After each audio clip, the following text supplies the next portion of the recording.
Зохиолч С. Тэнүү 100 дамнасан хайр 5 дугаар бүлгийн 7 дугаар хэсэг. Амралтын газарт хөл хөдөлгөөн игсэн машин руугаа ачаа тийшээ зөөцгөн бужигнаж эхлэхийг харцагссан дөл буруу харсан чигээрээ ардаа суух долгорт хандан намайг байхгүй юу болов? Чи гайгүй юу? Гэлээ. 4 хүн ирсэн. Тэр дунд санчир байсан гэд боддоо. Удахгүй хөхтийн консулаар томилогдох юм байх. Мөн Батнамын ихээр Нямбатын хоригдож байгаа шоронгийн орлогч дарга хорлоо болон амраа гиндэн гих дунд тушаалын хүмүүс ирсэн. Бүгд л тушаал дэвших сургаар уул амж Батнам хоёрын хөлийн улаг долоох шахмал хайшилж байлээ. Тэдэнд хангалттай мөнгө өгсөн төдийгүй өнөөх өгтөөр зугааж чонсон. Эзэнгүй улсад ирсэн мэт айшилсан байх шүү. Хэлээд юу гэх вэ? Санжирт танигдахаас эмээгээд би орж чадаагүй. Юу ярьсан нь тодорхой. Санжир тэгэхээр Батнамыг таньсан л байж таараа. Тийм болохоор намайг энд байгааг гадралсан л баг. Би нуугдах шаардлагагүй. Чийл болгоомжл. Батнам хар тамхинд донтоод ухаан санаа нь үе юм асуурдаг. Өөрөө ч зүсээ чадамгаа хувиргасан болохоор Санчир амар танигдахгүй хаа. Тэр үед халуун цэг дээр ойртож очиагүй шүү дээ. Шоронгийн орлогч дарга гэхээр оруулах нэ. Өнөөхийнх нь ялын хугацаа дуусах болоогүй. Гэснээ дөл эргэн хараад долоорыг нэвчвч ирснэ. Энкэд чи зүгээр үү? Чамд ямар нэг би зүгээрээ. Батнам чи бид хоёрыг учиртай гэж бодож байгаа. Бүр өөрөө хэлсэн юм чинь. Заавалж дээ. Санаа зовж явлаа. Дөл санаа амраа бололтой инээмсэглээд тэр юу охин бэ? Ханаас гараад ирэв? Долгор өндөлзөн өчигдрийн огтоос үлдсэн сэлэнэл дэрэгдээ авсан байх. Болор гэдэг юм лээ. Ёо. Чи ярилцаж үзээч. Өчигдөр зоогон дээр байсан болохоор ямар нэг юм сонссон байж мэднэ. Дөл шатнаас буу охин луу хяламхийн харсаар ойртож явснаа эндүү багнаас санагдсан тул шууд л зурж явчихав. Болор түүнийг анзаарсан ч догдлож эхэлсэн зүрхээ барьж чадан араас нь харсаар үлдлээ. Хар хорин луу ганлыг дагуулж явна хэмээн хичнээн зүтгэсэн ч аав нь зөвшөөрсөнгүй. Яагаад вэ?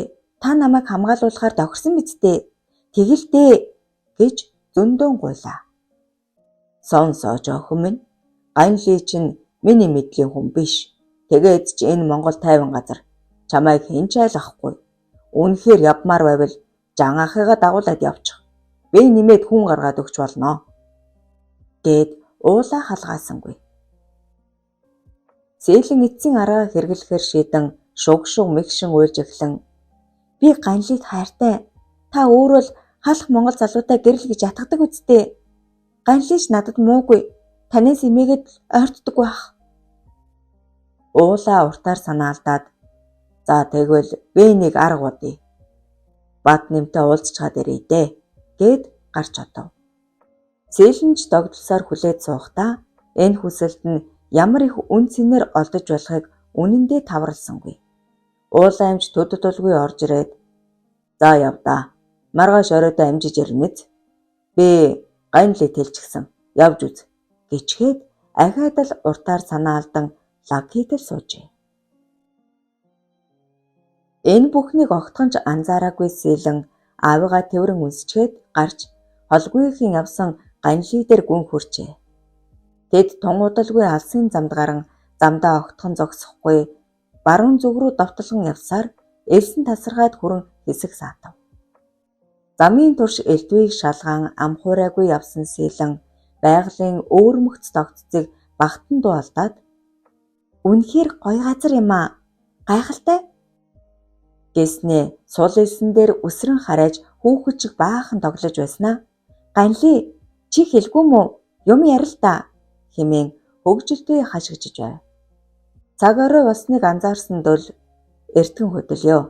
Бүрэнхий болох нь гэхэд Сэлэн гүйж ирснэ.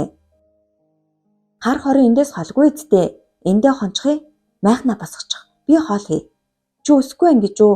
Би л өсөж байна гэчгээд тэр хардаа тэр элсний дэргэд Хэдэн мод байна? Тэнд амрыг. Би гүлээ шүү. Чи араас гэчгээд хариуц сонсолгүй дэгдэж одлоо. Дөл үнэндээ маш их бухимдаж байна. Эрхийн тэнэг балаа охин гэж дотроо уурсавч эмэгтэй хүнд муухай хандаж чадах биш.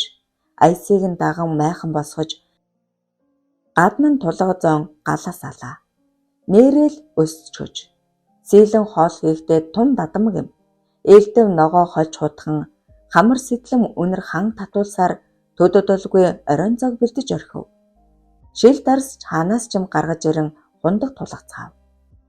Алтан наран улаан туяа цацруулсаар уулын цаагуур жаргаж бүрэнхий болох үед сэлэнгийн дуу чангаран аниргүйд нь цурайлсаар л байлаа. Ганц охиныхоо хүсэл мөрөөдөлд анхаарч ирээдүйн амьдралд нь санаа тавих ёстойгоо уулаамж сайн мэднэ.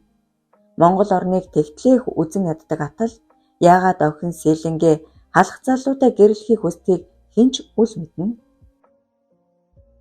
Ганлигийн халах залуугийн гадаад төрх зан ааш төдийгүй бие хамгаалах чадвар нь түүнд таалагдсан болохоор охинтой минь энэ тэмцэж болох үед боломжийн залуу юм хэмээн бүр эртнээс бодож эхлэн сэм ажиж ирсэн билээ. Тэр нэг өдөр хөх хотод болсон явдлаас хойш энэ бодол нь улам лавширч хүчээр шахам охиныхоо хамгаалагч болгосон ч Зөрүүд Батнам Монгол дэрмэгцэл та чинь хувийн эрх аш биш. Гол зорилгоо анхаар гэдгсэн дээ. Ганли бол миний хүн. Хүний нутагт тэрнээс өөр үнэн ч хүн надад бараг л алга. Хэлэх ажил их байна гэж дургуйцав. Уулаад үнэндээ хариу хэлэх үг олдсонгүй. Гэтэл охин нь шалаад арга буюу Батнам дээр гүйж ороод чи бид хоёр нэг зоригтой хүмүүс байна да. Охин маань Ганли цэтгэл аларсан бололтой. Хар хорин луу хань болоод яваад ирэг гэж асууж үзв. Тэр болохгүй. Ганли энэ долгор бүсгүй хоёр уучиртай юм лээ. Долгор бидэнд бас л хэрэгтэй хүн. Та мэдэж байгаа гэлээ. Уулаа аргаа баран за тэгвэл ингээ. Чамд үрэл хэрэгтэй байз. Би хүссэн үед чинь өгч бай. Харин хэтрүүлв зай. Ганлиг 2 хоног өгчих. Охин маань дотносож чадвал чи бид хоёрд ч хэрэгтэй гэд хэдэн ширхэг өрөл өгөхөд Батнам сэргэн өндийж ерөндөгнөөс нь бас өгөөрэй гэд толгой тогчээ. Охиныхоо өмнө Батнамын өмнө гуйлга гуйсандаа ихэд хорсох уулаа. За гайгүй. Энд хэн толгойлагч гэдгийг мэдрүүлэх цаг ирнэ биз хэмээн бухимдан үгэлсээр байрлууга гарчээ. Ганли дэл хоёрыг явж одмогц уулаа Батнам нар хүмүүстэйгээ хотын зүг хөдлөж оройхон нь нэгэн зочид буудлын нууцхан танхимд дахиад л зочидтой уулзахаар тухаллаа. Их мөнгөний сургаар хормой дэвсэн ирсэн шин төрийн зарим нэг сувдаг ноёдтой үг солилцсон байр байдлыг тандсны эцэст бүгдэд нь цүнх дүүрэн мөнгө жижиг цулаалт бэлэглээд шүн дунд болсон хойно сэмт харжээ. Тэдгээр ноёдын дундаас хамгийн их эрх мэдэлтэй 60 орчим насны шалхахгар бүдүүн эрийг зориуд авч үлдээд ярилцах зураа уух усанд нь шидэд үрлээ сэм найруулад өгч орхив. Батнамын дохиогоор бяцхан болор орж ирэн арх дарс хундаглан сандаг их хөгшин эрийг барьцаалдуулж эхэллээ. Цаг болсныг анзаарсан Батнам энэ охин дөнгөж 18-тай. Хүсвэл та өөртөлж хонж болно. Гэхдээ нэг болцолтой хэмээн үгээ зориуд зөөж ядан хэлэх үед аль хэдийн эмний үйлчилгээнд автаж орхисон сандаг нүрээ минчээлгэн нүдэ улалзуулан бид ярьсан шүү дээ. Би чадах бүхнээ хийхээ ч хэлсэн. Юу байгаам гэж твдэн өглөв. Батнам арх аяглангаа Нямбат гэх улс төрийн хэрэгтэн байгаа. Тэр хүнийг оргуулмаар байна гэв. Сандаг урдуураа гунхах цэцэг шиг хөөрхөн охинд бүр тачаадан ухаа мэдрэлгүй аятай толгойд охин болно. Харин Монгол их орох бах гэж бовтнолаа. Шуналта новшимаа чи тэгвэл хогчно хэмээн зэвүүрхэн бодох Батнам архины хундганд дуршил бууруулагч үрэл юм хийчгээд амжилтын төлөө бид олзомг ихтэй байх болтугай. Тогтоочгоё гэд тулгахад тэвдэд сандарсан сандаг тонгойлгож орхиод даргаа бэ энэ юу хэмээн эрэхэд Батнам дохиж болорч өрөөнөөс гунхалцаар гарчээ. Би таны хүсэлтийг заавал биелүүлнэ. Гэхдээ Монгол их гэж үгэлсээр сандагч охины араас яран гарчээ. Зэгзийсэн туранхай биетэй бяцхан болрыг тэр дараа нүцгэлж орхисон шалхгар бүдүүн сандаг улаарсан бух шиг дайрсан ч эд хаваа гэлзуулан өндийж асан эр бахархал нь гэнэтхэн сулран буучгажээ. Охиныг шүлэнгтэн үнсэж ээлж таалаад ч нэмэр болсонгүй. Гараал урсган хэсэг ууглаад аргагүй л хорвоогийн жамд бууж өгөн хувцлаад гарахдаа хэд хэдэн дурсгалын батаар үлдээж байгаагаа даанч мэдсэнгүй. Элсэн тасархаад ер бусын нам гүм тэнгэрд бүртийгч үйлгүй төмөвмөн одод анивчин гялалцсан. Тарамусг бүлийн элсэндээ тухалсан сийлэнгийн зүрх хайр дурлалаар бэлхэн оюухан мөрөөдөлд автан талмаарчээ. Үлгэрт гардаг баатар шиг сайхан залуу дэрэгдэн суугаад дуу хоолойг нь сонсох бүр догдлож дүр зургийг нь харах бүрд баясна. Дарсны айганд халамтсандаа ч юм уу хит их хүсэн дурлсандаа ч юм уу нууцлаг хүслийн цаланд автан норж нойтгон тэсгэл алдаж суулаа. Тэрээр ганлигч өөрт нь талтай гэж битүүхэн сэтгэх хагаад энэ шүн өөрт нь ороод ирвэл татгалзаж чадахгүйгээ сайн мэднэ. Сийлэн ялдамхан зантай, ихэмсэг төрхтэй, дундаж нуруутай, цэх гойлог биетэй, үзэгсэлэнтэй хөөрхөн охин. Гэвчтэл түүнтэй яг л хамгаалагч хүний ёсоор харьцан өчүүхэн төдийч сул үйлдэл хийхгүй. Шил дарс дуусмагц зийлэн дахин хатуу охь задлахад дөл дотроо другийнхан байсан ч маргааш эрт хөдлөн чи босож чадах уу? Одоо дэмий биш үү? Гэхээс өөр үг хэлж чадсангүй. Охины ааш агийг ерөнхийдөө гадарсан болохоор тасраад ундаг гэж сэтгэн хундаг тулган яг тэнцүү ууж эхэлв. Ганли чи чамд хайртай охин би юу? Гэхдээ чи ар Монголдо дургүй тийм ээ.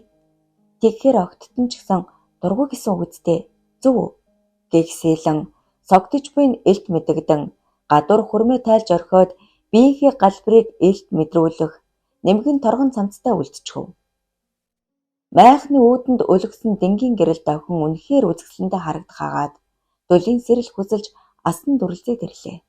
Гэхдээ сийлэн хүссэндээ биш согоо хулангаа гинтхэн үгүйлэн санахтаа л хамт жаргаж асан мөчүүдээ дурсан хундаг тулган уусаар байв. Нэг мэтгэд сийлэн тасар бололтой өнхрöd өгчээ. Охиныг майханд нь оруулаад эвтэйхэн хэвдүүлж хуччихад өөрөө бүлээхэн элсэн дээр бүхлээрээ нам унтчихав. Маргааш өглөө нь чухам юу болсныг санаж ядах сийлэн ичингэрэн уулалцсан байх үед дөл эс анзаарсан дөр үзүүлэн нэгэн хэвийг харьцсаар харих орныг зорилоо. Сийлэн их сониуч охин юм.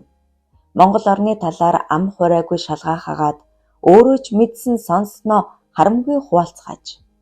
Өөрт нь огтхон жойрдохгүй атал бас холдож муухай ажиллахгүй нэгэн хэвийг харьцах дөлд улам бүр татагдан гарцаагүй миний заяаны хань мөн гэж итгэжээ.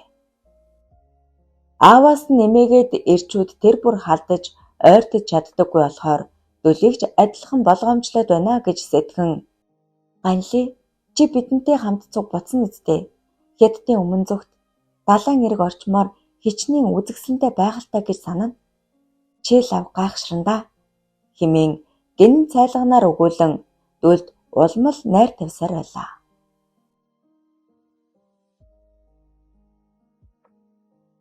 7 дугаар хэсэг төгсөв.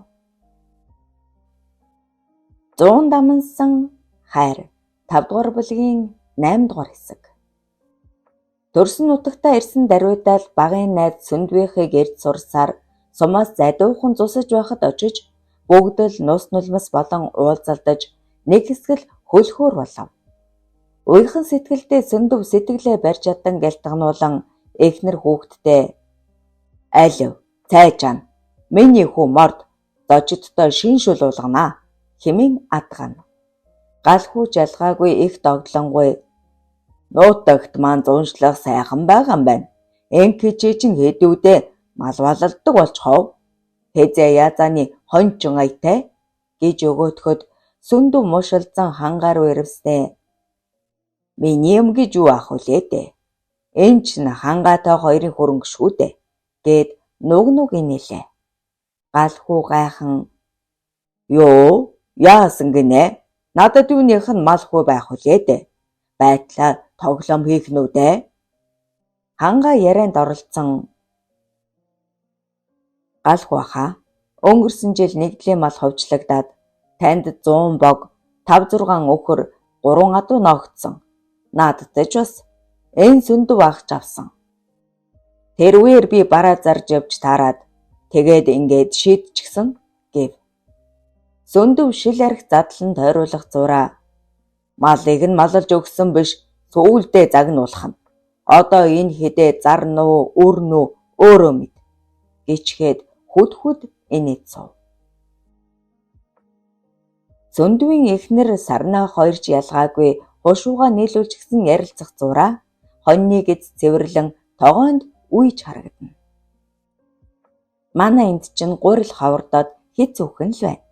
Ашгүй таахид гурилтай залгууллаа" гэж Сүндвийн эхнэр уулгалахад Сарнаа "Хоттож ялгаагүй. Хүнс бараа ховорцсон. Харин малын буян их юм хойно хөдөөж бас учиртай юм" гэснээ. "Оюу хулаа миний хоёр охин гурил зур гэдэж цансны дараа боорцог харъя. Түргэлээ" гэж шавдуулав. Бие барьсан тодонгийн даашинзтай хэнцэр ганган охид буйдхан хөдөө нутагт яг л солонго гэрэлтэж цэцэг дэлгэрэх шиг үнэхээр үзэгсэлэнтэй харагдана. Хаваарийнхан сураг ажиг сонссон бололтой сүндийнх руу цовж tududulгүй багширсан олон хүн болчихлоо. Нас намтайчууд нь гэр бараадаж арай залуухан нь хаяа даган сүудрлээд жигжүг гэцгэн. Улангийн ангийнхнаас ирсэн бололтой мэд мэдцгийн үг солин инээдэн болж "Танихан аргагүй болжээ.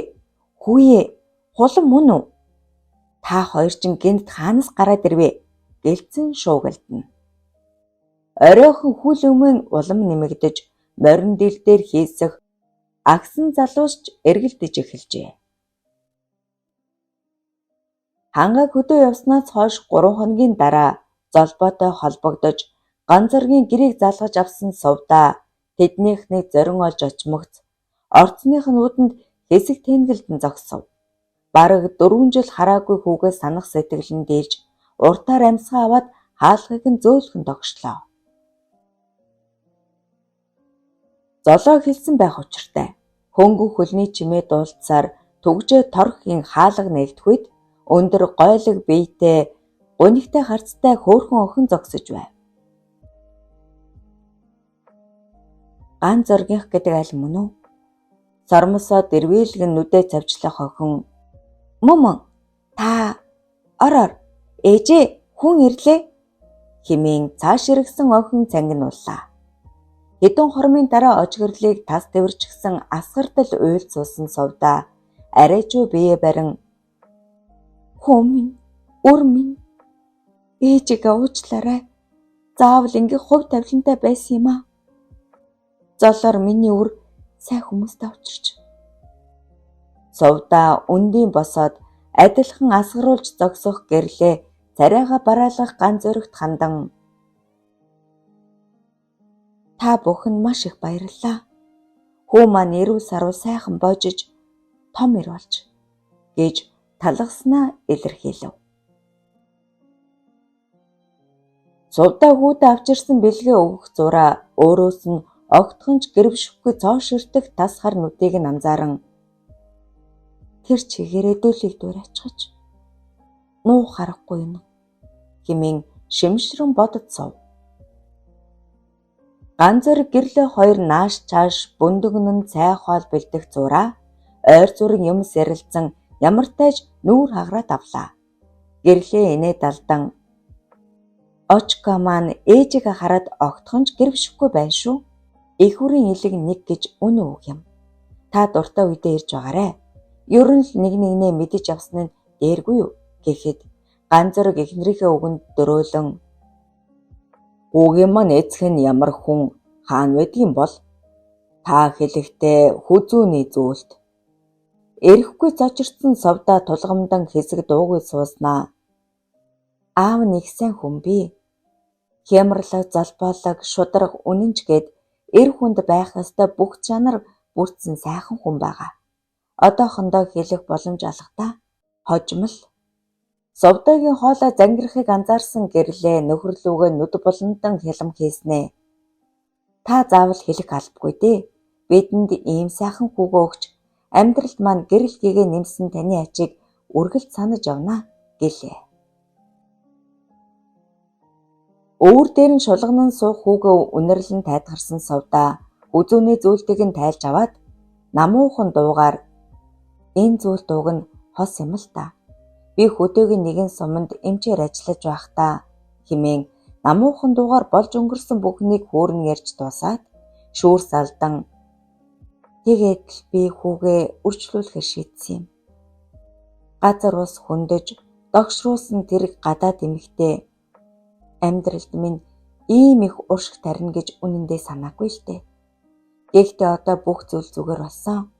Хос зүйлтний нэг нь төрсөн эцэгт нь байх ёстой" гэхүүд хаалганы цаана чагнаж зогссон шүрээгийн царай хувиран "Очкогийн аав нь дүүл юм байна шүү дээ. Би зүйлтийг нь харсан. Тийм байна. Огт завчихгүй ширтдэг нүд. Харц. Яг мөн" хэмээн уулга алджээ. Бадны муулаанаар тун шаргуу ажиллагаа явуулан нэр нөлөө бүхий хэд хэдэн хүнийг ургуулж аваад Нямбатыг оргуулах төлөвлөгөө боловсруулж эхэллээ. Хорих газрын дарга саад болох магадлалтай тул ян туслахыг илгээж аюулгүй болгов. Энэ бүхнийг хожимдож мэдсэн тул ихэд бохимдон тэр даруй санги даргатай уулзаад хорихын даргыг хэвтэрт ортолон зодчихсон байна. Цаашдаач ийм явдал олон гарна. Ягаад урьдчилан сэргийлж болдоггүй гэхэд санги хөмсөг зангидан олон түмний эрх ашиг, төрийн нууц бодлого гэж би. Золиосгүйгээр ялалт хийх боломжгүй. Чиний ихээр уулаа эмч Баднам хоёрыг барьчихлаа гэж бодоход хожмын хорог хөнөөл нь таварлах аргагүй их байх болно. Хаа сайгүй урвагчд. Бид аль болох олныг олж илрүүлэх нь чухал гэчгээд тамхин асаа хідэнтэй сорсноо дөл рүү их л нухацтай ширтээд Баднамыг оргуулахт нь би саад хийхгүй. Харин чиний үүрэг бол алдахгүй тандах. Мөн уулаа Баднам нарын талд үйлчилж эхэлсэн томоохон албалт тушаалтнуудын талаар нотлох баримт цуглуулах. Ялангуяа сандаг даргын талаар сайн судлаарай да. Тань л тал ихтэй эрх мэдэлтэй хүн гэлээ. Дөл жаахан тайвшрах бололтой инээмсэглэснэ. Би одоо л энэ нийгэмд дасаж эхэлж байх шиг байна. Амьдрал ядуурхан ирэхээр хүний мөн чанар дагаад мууддаг бололтой юм. Энэ бүхнийг голдролд нь оруулахын тулд чадах бүхнээ хийнэ гэж сууснаа толгоогоо элбэнд духайгаад "Дарга, миний сургуульд явах хүсэлтийг мартавдаа. Би хулантай бас дүүтэйгээ цуг яммаар амлчихсан юм" гэж намуухан шивнэв. Санги дарга сэтгэл хангалуун мишэлзэн "Чамайг би дэмжилгүй яах вэ? Сурахын хажуугаар ажиллаж хийх хэрэгтэй. Мөнгө төгрөг хэрэг болно шүү дээ. Та нар шиг шинэвийн залуус л бидний алдаа дутагдлыг засах учиртай" гэжээ. Санги даргын цаад санаа гүнзгий ойлгосон тул ер нь уус турч болно. Муу хүмүүстэй илүү даацтай тэмцэнэ хэмээн зурвасхан бодоод "Дарга, та нөгөө охины талаар судал уу? Хурдхан арга хэмжээ авахгүй бол хайран охин. Дөл эрэмгий зоригтой үнэн шудраг атлаа тунчиг өрөвч зөөлөн зантай нэгэн. Үүнийг сайн мэдэх санги дахин нэг тамхи хасаах зураа тагнуулж хүнд өрөвч зан илүүц байдгийм. Хэмээн бодтол хийснээ судалсан. Аав ээж хоёр нь архинд орчихсон 3 эрэгтэй дүүтэй баргалгууд манд. Өдрөөс өдөртөл ийм хүмүүс олширсоор байдаг. Би хүмүүстэй хэлж чадах ядгаараа л туслая. Чи санаа амарвэ гэд яриа дуусны тэмдэг болгон гар барьжээ. Батнымын ивэлд орсон бяцхан болор мөнгөн дамтажсан ер нь юу ч хийхээс буцхаа болж Иремийн цэнгэлд улмал сайжран суралцсаар. Жинхэнэ том боссын нөмөрт орсноо дахин олдохгүй ад завшаан гэж сэтгэн Батнымын хүссэн бүхнийг гүйцэлдүүлж сандаг мэтийн хөгшин ирсийг тагнах зураг бичлэг хийх ажилд гаршиж байлаа. Насандаа баймгийн муу санаатай болор өөрөөс нь өөр хүн өрсчгүй гэж ихэд айхагаад Батнымын хүссэн болгоныг өгдөөгүй биелүүлж түүнд аль болох аятайхан сэтгэл төрүүлэхийг хийжээ. Ганлигийг сайхан ир өнөөх толгортой учиртай гэдгийг мэдсэн болохоор ховзууг сэмхий ирж явтал ашгүй улаан халз таарчхав. Өөдөөс нь цоригтол ширтэх өнөөх залуу шүдээ яралзуулан инээснэ. Дөө сайн уу? Гэртээ хараагүй л байгаа мó? Хэмээн санаа тавин найрсаг өгүүлэхэд нь бүр догдлож орхиод дарга явуулдгүй. Уг нь гэрээний гэрэгчмэр л байна гэд санаа алдлаа. Дүүгээс нөөрцгүй жаахан амтан байна. Эндээс холдуулах юмсан. Дүүл ийм бодох зураа. Би даргад хэлээд үзье. Чөлөө өгч юу магад гэчгээд өнөөхөл сэтгэд татам сайхан нэмсгэлээр шагнчхаад явж одлоо. Батнымын өрөөнд орсон дөл олж ирсэн мэдээллүүдээ өгч танилцуулж дуусаад дарга гадуур цагдаа нар их байна. Хүүхдүүд мэрсэр алга болоод байгаа сурагтай. Та энэ болрыг гэрт нэг хариулсан нь дээр биш үү? Ялахгүй зүйлд ямаа нэг гар золох үйдэ гэхэд Батным таашаан толгой дохиод өөрөө л явахгүй юм байна шүү дээ. Үүндээ надад сонирхол алга. Нас балчир гэхэд ажлаа тун чадмаг хийж байгаа. Чи сонирхоод байгаа бол дагуулж яваад ирээ. Гэр орондоо амьд байгаагаа мэдэгдчихэд ирнэз гэжээ. Хэдэн хормын дараа болрыг сулгасан дул гэрийнхэн зүг давхих хагаад инээмсэгэл тодруулан мишээх охин аха энэ далгар эгч эртээд Батным дарагтаа хонсон аймар шуналтай эгч гэчгээд дууга хураачихв. Долгор нуугаад байсан. Тийм юм болж дээ. Хайрын сайхан бүсгүй. Дотроо хичнээн их гомдож байгаа бол. Зэмшүүр салдах дулийг анзаарсан болор хэлсэн үг нь байнда тусныг анзааран их л хөхөн баясаж Ганли аха та Монгол хүн атлаа яагаад хятад нэр болохгүй гэж үү? Би ядуу гуйлагчин амьдрмааргүй. Тэгээд л ийм зам сонгосон. Харин чи болохгүй. Эртхэн энэ замаас гар.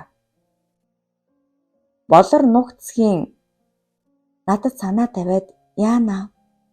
Хайртай гэвэл би юу гэх вэ? Хэмээн их л догдлон үе дөл рүү нууцхан ширтэн авсаар гэрийнхээ гадна ирлээ. Гэрч гэжтэй гадна бүрээс нь юу ч үгүй салбарч урагдан бор эсхийн цухойчгсан яах харахгүй ядуу айлвалаа. Болрын нүур халуун оргин ичэнгүүрвч жухам ягаад Батнымын доцсныг минь ойлгох гэж бодсон бололтой. Манайх гэж нэг ийм л аль байдаг юм. Та хүлээж байгаарэ. Би одоохон гэжгээд хашаа руугаа орчихов.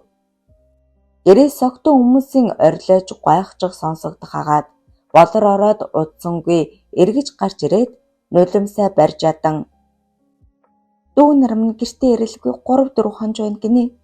Яах вэ? Аха та туслаач дээ гэж бовтнолаа. 8 дугаар хэсэг төгсөв.